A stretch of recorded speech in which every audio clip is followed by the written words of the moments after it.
High দোস্ত, GP village আর YouTube চ্যানেলের পক্ষ থেকে আপনাদের স্বাগত জানাই। তো আজকে ফাইনালি এসেছি যে শশা যে রয়েছে, মাটির শশা।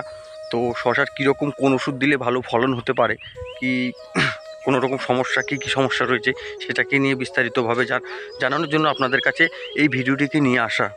তো আসুন দেখতে থাকুন আমার এই ভিডিওটি পুরোটা আপনাদেরকে আমি দেখাচ্ছি। তো এইখানে সর্বপ্রথম আপনারা ফলো করুন, অনেক কিন্তু গাছ মরে গেছে, অনেক জায়গা ফাঁকা হয়ে গেছে, অনেক গাছ মরে গেছে। তো এর জন্য আমরা একটা নতুন টেকনিক চালু করেছি। কীরকম, যে আমরা গোড়া যেই রয়েছি ওষুধ যে আমরা ব্যবহার করব, গোড়া যাতে আমরা ধরতে পারি না। তো তার জন্য এই যে জায়গায় জায়গায় যে প্যাকাটি যে দেখতে পাচ্ছেন পোতা রয়েছে, পোতার মূল কারণ হচ্ছে যেখানে প্যাকাটি রয়েছে সেখানে কিন্তু আমাদের গোড়া রয়েছে। অতএব ওষুধ দেওয়ার সময় আমরা সঠিকভাবে বুঝতে পেরে যাব যে এই জায়গাটা গোড়া রয়েছে, যার জন্য এই প্যাকাটিটি পুঁতে দেওয়া হয়েছে। তো এই গোড়ার যে ধসা রয়েছে সেই জন্য আমরা কি ব্যবহার করছি এবং পোকা আক্রমণ করেছে, তো এর জন্য কি ওষুধ আমরা ব্যবহার করছি সেটা আমি আপনাদেরকে অবশ্যই এখনই দেখাচ্ছি।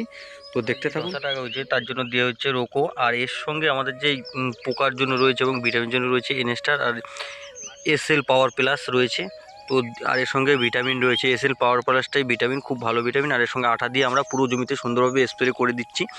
তো এতে আপনার কি হবে, এনএস্টার হচ্ছে কি আপনার সব রকম লেদা পোকা এবং সাদামাছি সব রকম ধরনের পোকা দমন করে দেয়। তো এটা আপনারা নেক্সট ব্যবহার করতে পারেন। আর এনএস্টার আশা করি আপনারা বাংলাদেশ থেকে যারা দেখছেন অবশ্যই আপনাদের কাছে বাংলাদেশে এটা রয়েছে। তো আশা করি আপনারা খুব সহজেই আপনারা পেয়ে যাবেন এনএস্টার। আর পাওয়ার প্লাসটা যদি নাও পাওয়া যেতে পারে তবু আপনারা একবার আপনাদের নিকটবর্তী যে স্থান রয়েছে, ওষুধের দোকান রয়েছে, তাতে গিয়ে আপনারা অবশ্যই সন্ধান করুন। এই জমিতে আপনার শশা তোলা হচ্ছে মাত্র আজ 6 দিন শশা তোলা হচ্ছে। তো সেরকম বেশি দিনও হয়নি। তো গাছটা অনেকটা মরে যাওয়ার কারণে ফাঁকা ফাঁকা মনে হচ্ছে। তো যার জন্য আজকে দেওয়া হচ্ছে রোকো, গাছটা যাতে শিকড় ভালো ছাড়তে পারে। জমিতে শশা তোলা হয়েছিল, আজকে জমিতে তো শশা হচ্ছে 166 কেজি শশা হচ্ছে তো আজকে জমিতে। তো আর বেশি ভিডিও বাড়াচ্ছি না। আপনাদের যদি কোনো রকম সমস্যা হয়ে থাকে শশা চাষের ক্ষেত্রে আমাকে অবশ্যই কমেন্ট করুন, আমি আপনাদের যতটা চেষ্টা করবো সলিউশন দেওয়ার জন্য।